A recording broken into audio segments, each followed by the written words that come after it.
Today we're unboxing the viral TikTok remote. It can also be used as a page turner for the Kindle app, not the Kindle itself, but the app on your phone, and you could also use it to control your camera. So let's open it up, and we have some instructions and a user manual. We have the charging case for the remote.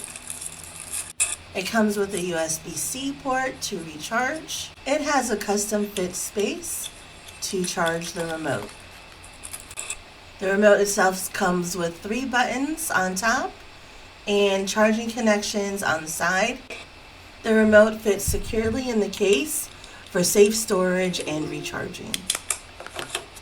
Let's see what else we have in the box, if we have a charging cable included as well.